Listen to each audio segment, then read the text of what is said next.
Hey, as you can see today, our setup is a little bit different, and that's because I have a co-host, a beautiful co-host with me, Zoe. Hi, my name is Zoe. But more importantly, today we have a very special guest in studio together with us. And by just judging at our fashion, you can tell he involves in the fashion market. And he is no other than Hugh Koh. He's the co-founder and CEO of Pestle Mortar Clothing. That's Welcome right. to the show. Thanks, Frankie. Thanks, Zoe. Happy to be here. A little bit correction. Hugh Koh. Hugh Koh. Yeah, but at least you got the Hugh right, lah. You know, a lot of people say hug, huge. So I think the most important, at least the first name, Hugh. Yeah. All good. Cool. Thank Well, you. welcome to the show again. Now, Pestle Mortar is a brand that I think many Malaysians are familiar with. But when I first heard about it, it is already there. So I don't really know much about the history of the company. Maybe you could just start off by sharing with us how you started the company and how this name came about. Sure, yeah. I think first up, maybe give a little bit background of why we kind of started. It really stems from, our upbringing. Not only me, but my other two co-founders. We have Arnold and Arthur. The three of us were the first initial founders of the company. Right. Reverse back, I think 20 years ago when we were like 16, we were in high school and all that. We've always been a big fan of when it comes to streetwear, when it comes to a lot of different sort of like cultures, for example, skateboarding, even like music as well was one of our big inspirations. And I still clearly remember Travis Barker from Blink-182 was one of our big icons that we looked up to, and he had a clothing brand, and we're like, wow, that's amazing. But back then when we were 16, what do we know, right? We knew nothing in terms of how do we start something, We know how to have fun. Exactly, that's all, right? pretty much. And so we already had that idea. But I think fast forward 2009 or so, I still remember very clearly we're at the Mama. I was with Arnold. Arthur is Arnold's younger brother. And three of us, we used to hang out in Old Klang Road. And we were like, one day I said to him, hey dude, why don't we start something? And even Arthur back then was like, hey, we wanted to do something, let's do something together. So that was pretty much, how it came about. But I think one of the very early questions that we asked ourselves was that, there are a million of brands out there, what's really going to set us apart? Through conversation, we kind of decided we wanted to create a storytelling brand which really highlights culture, heritage, and who we are and what we like. So the name Pestle Mortar Clothing, now we call ourselves PMC, but pestle and mortar, first of all, three of us are Asian boys, and a pestle and mortar can be found in every Asian household. So that's number one. But all three of us, we come from very different backgrounds. I actually did architecture. Arnold did mass comm. Arthur was a photographer, also did mass comm as well. And three of us are ingredients plonked into this pestle and mortar and grinded into the product that we create. And these days, it's not just me, but the overall team, right? All of them, we've got different cultures, different religions, different type of experiences, and all of them act as ingredients. So it's still applicable till today. Right. So what is the style of fashion that you go with? I know in general it's called streetwear. Sure. But does it have a sub-segment within streetwear that you guys go into?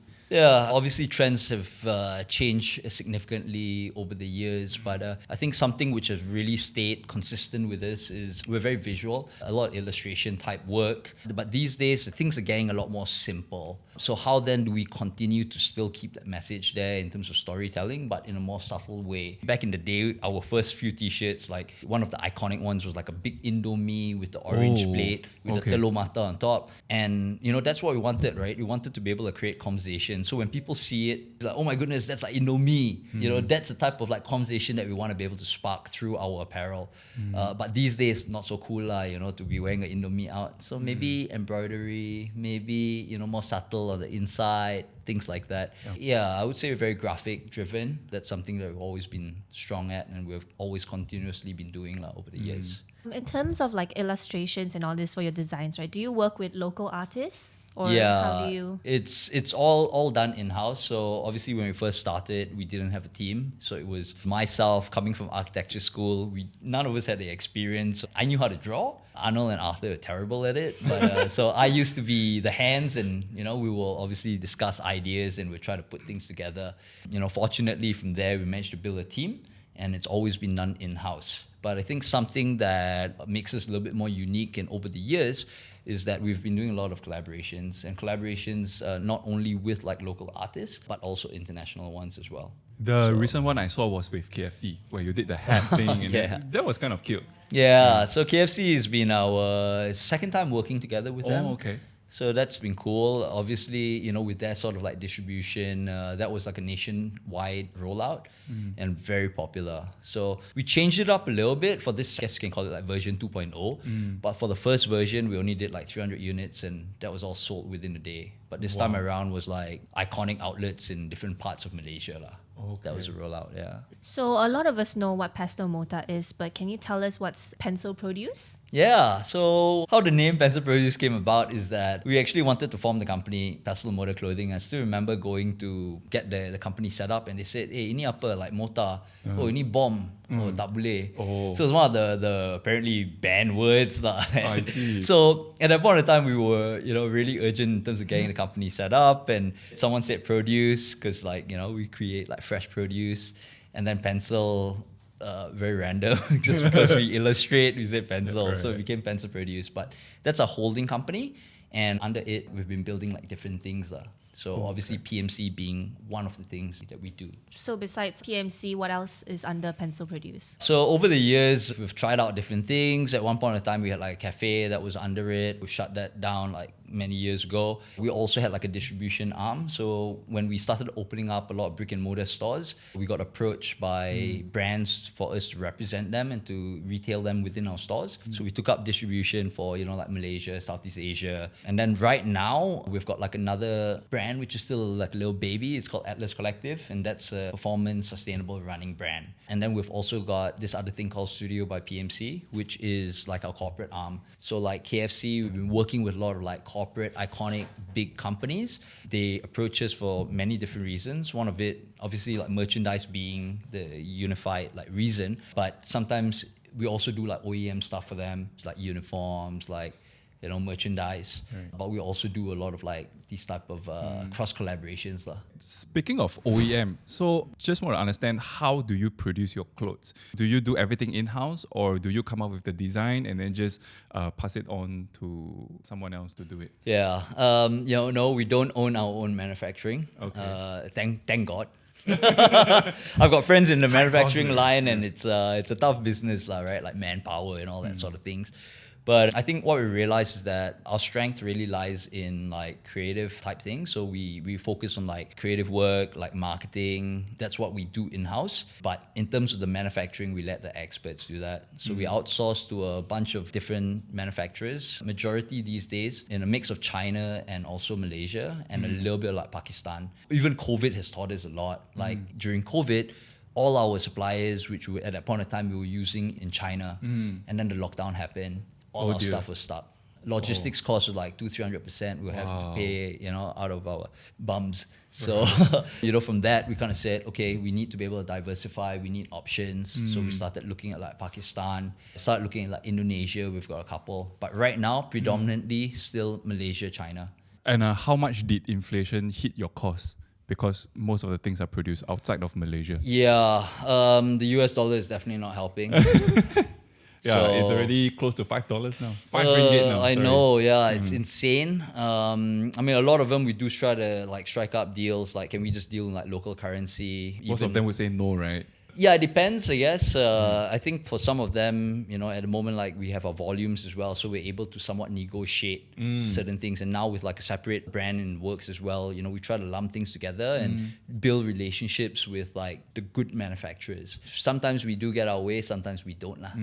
But I think, looking at where it's going with our Malaysian ringgit, I think, definitely try to focus more, a little bit more on Indonesia. I've been telling the team more there. Even Thailand, Vietnam is expensive as well. Yeah, because I can understand how you're being affected is that you are importing stuff from overseas, which you got hit because of the weak ringgit. Yeah.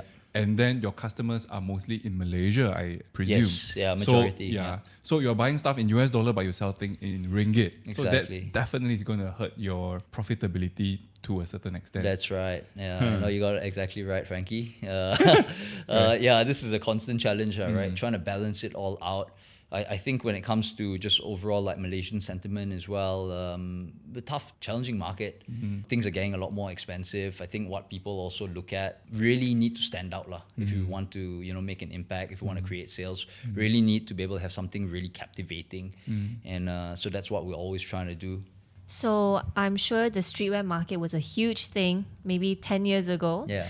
since you're predominantly in the streetwear market, how did your brand react to the trends? I think first up, understanding it, like, I mentioned we were having a chat just now. Like when I first started it, I was like 25 or 26.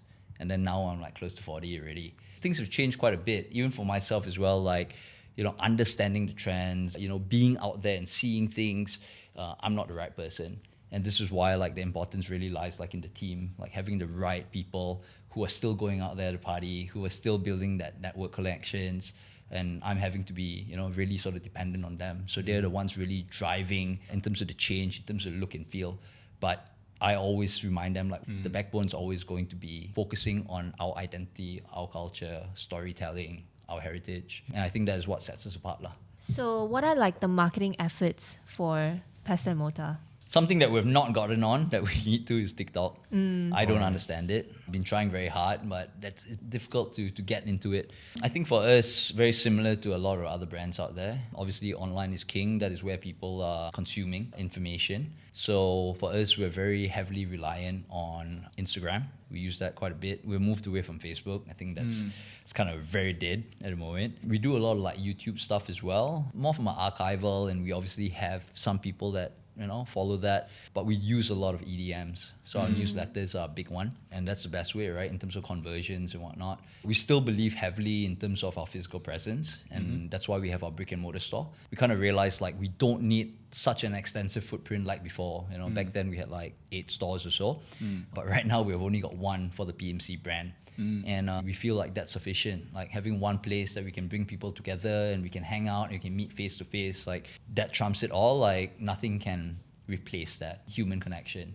So I would say, a little bit like very omni-channel, online, offline. Obviously, when it comes to marketing, we use a lot of influencers as well. And work with like a lot of people that we look up to, be it musicians, be it artists. Those have also been our vehicles in terms of communication. Now, you spoke about omni-channels. Yeah. Is that how you sell the products as well? Not just online, but also offline? Yeah. I mean, at the moment now, we're predominantly very online focused, like I said, especially after COVID. Even before COVID, which was very fortunate in our case because we were already thinking about that shift. I used to have like meetings with my partners who used to say like, what happens if we shut all the stores? Because overheads are crazy. And even previously, prior to COVID, all the landlords were like, oh yeah, end of lease, okay, increase. I'm like, hello, you guys are not looking at, our numbers and what we're doing. Are you trying to kill us or whatnot? So that was the kind of scenario that we were in, always at the mercy of our landlords. So we always said, hey, you know what? What happens if we shut all our stores and we focus online? Okay. And that was the shift that we were already making like previously before COVID, and that helped us. So right now we're mostly focusing online. Okay. You can't neglect your platforms like Shopee, Lazada, your Zaloras. Like our marketing dollar can never fight theirs. Okay. So, if you want eyeballs as well, that's something that we always use. But we always try to separate in terms of like our offering or like the experience that you get. Okay. We obviously want you to buy from our .com because that's where we can give you that full experience compared to like a Shopee. Right. Sometimes people think like Shopee more like discounts driven, which it is, right? Everyone's like 3, 3, 4, 4, 5, 5, that type of thing. Yeah. Okay, speaking of your sales distribution, maybe you can just share with us, right? I've prepared this pie chart over here. Okay. Maybe you can help us to shade and give us a feel of how much percentage is coming from online, how much is it from your brick and mortar store, and any other distribution channels that you are currently using. Okay. Pretty easy, actually. Obviously, this is going to be online. Okay. This is going to be like stores. So when I say stores, like I said, we only got like 1 store right now, right? Okay. So we got our PMC store, but we also got our distribution channels. So distribution channels would be, we do a lot of like consignment. We also do wholesale. So that all falls within here. And this one over here, we do a lot of events. So even this one in terms of like getting like new customers, so we try to participate in, depending right? We always have to pick and choose. Some of it's like a hit and miss, but a small portion of it comes from events. If you talk about online, I would probably say something like this. This is all like your Shopees, Zalora. your Zaloras, we're on that, we're Lazadas and whatnot. Okay. Yeah. So e-commerce platforms mainly. Yeah, right. I would say more than 80%. Yeah, and this one will be from your pmc.com. Yes, right. Correct. Okay. So before I want to dive into Atlas Collective, which is your new brand under Pencil Produce, right? Yeah, that's Can I ask if you have any short and long-term goals and, what you would do to achieve these goals? Yeah, I think the idea here, and this goalpost is somewhat shifted, but in some way or another, it's always been still very aligned in terms of like a North Star, right? Something that I've always been passionate about is, being a lifestyle-based company. So we speak about lifestyle, what does that embody? Fashion, obviously, one big component of it, but we do believe that, all these other areas like F&B, like entertainment, like you speak about media, like what we're doing here today, all of that is all intertwined. So that's always been like the vision of the company, like, how do we become the lifestyle company? I think to sum things all up, right? Even though the company is called Pestle Mortar Clothing, Yeah. but the vibe that I'm getting is it's more of selling trends. It's not so much about clothing, because you talk about clubs, you talk about so many other businesses, and how you do it is to make it trendy so that it attracts people to come and spend in your stores. Yeah. Is that the direction that you're Spot looking on. at? Spot on. I think spot on. Like a lot of times we tell people like, yes, no doubt we are a clothing company, but we don't sell fashion, we sell a lifestyle. Okay. So you buy the fashion because you want to be a part of the community, you want to listen to this type of music, you vibe to, certain key things that we are pushing. So that's the way that we like to look at it. So that hence why when I was saying before, like all these other, areas that somewhat latch on, be it food, be it drinks, be it party, all of it is building on that lifestyle. Right. Yeah, Very and in that's why Atlas Collective. But Yeah. but the approach with Atlas Collective is a little bit different from that selling trend kind of approach, because you're talking about a habit or a hobby, I would say, right? And it is not so much about, wow, if I wear this, I feel that I'm trendy and I can pick up girls and all that. It's more about the Lifestyle, the trend. It's correct. basically a trend. yeah. I think first up, like with whatever that we've started, it's always been something that we've been into. We've always been passionate about it, be it coffee, be it whatnot, right? I think for Atlas, it's like the exact same thing. Maybe not all the partners lah, but I myself, have been running for many years.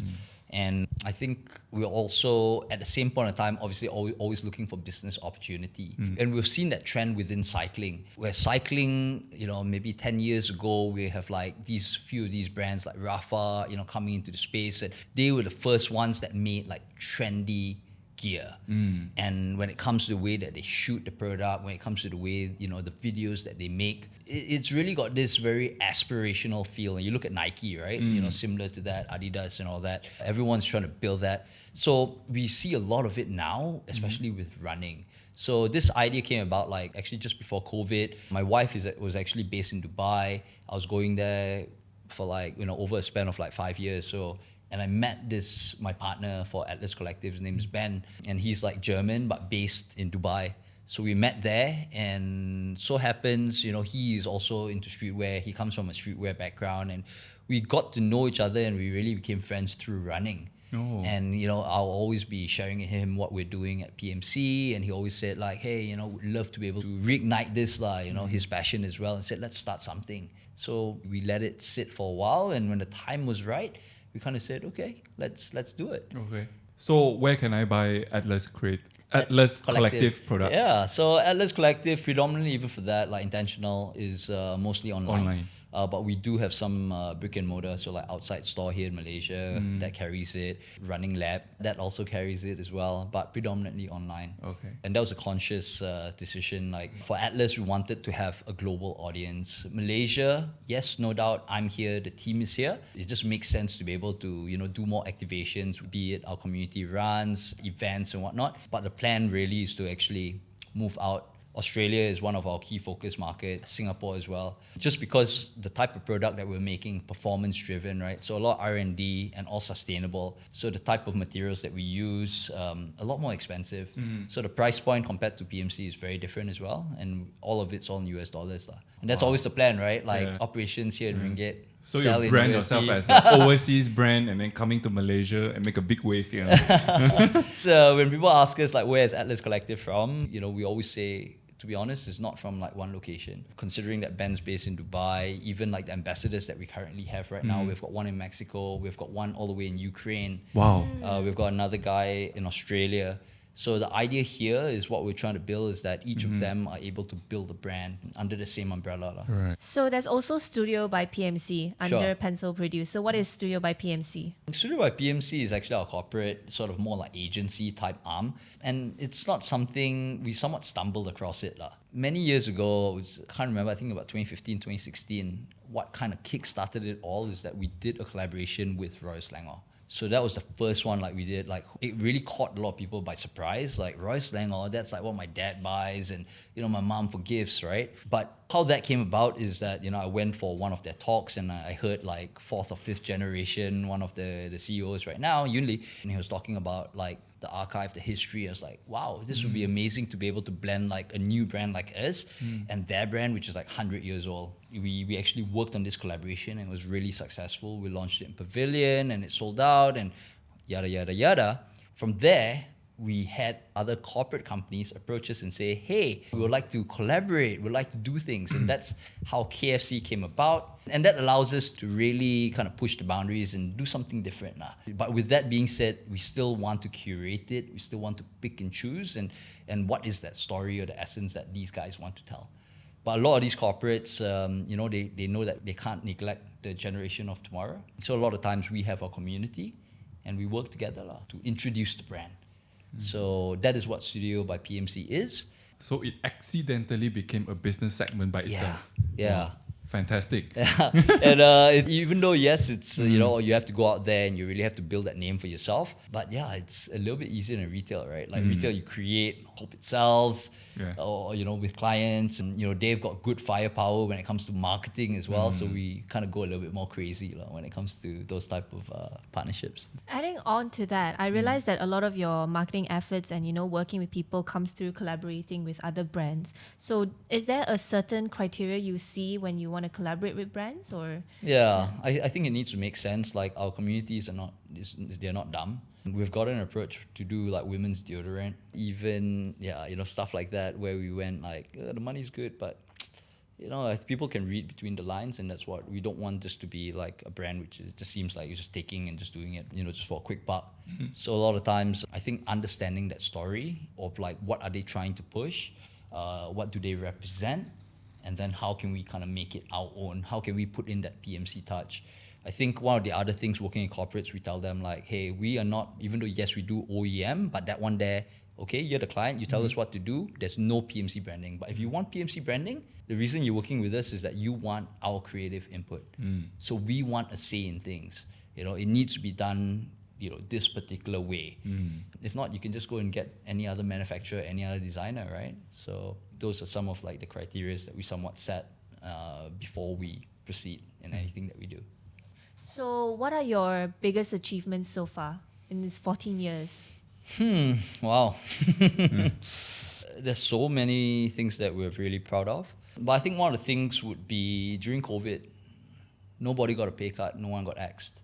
Wow. Maybe people think, that I'm a little bit silly or whatnot when it comes to business, but the team has really brought it to, where it is today, and I really owe it to them, and that was something that we're really fighting for. So I'm really proud of that. Yeah, completely no layoffs.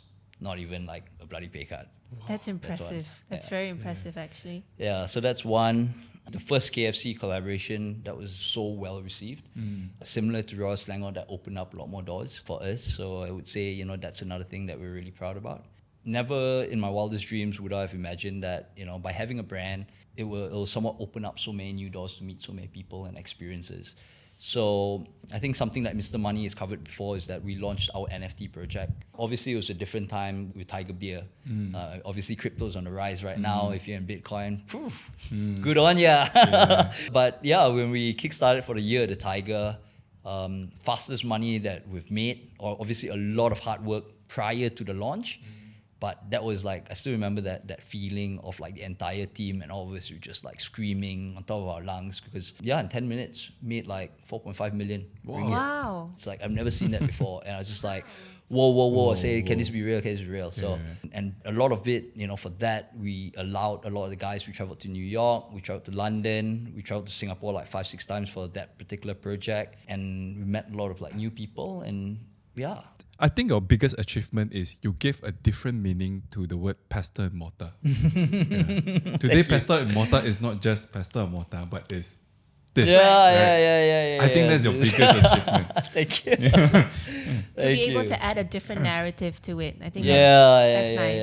And then especially when you form like a little community for yourself. Sure. Yeah, that's very nice. Thank you. Yeah. Thank you. I think one last question before Sure. we let you go. You started this pestle mortar business when you are, well, the inspiration came when you were 16 and then Yep. you started the business at 25. Yep. I'm sure a lot of people at that age right now are thinking to do the same thing as you, trying to walk the path that you have been through before. Sure. What would be that one piece of advice that you can give to these people?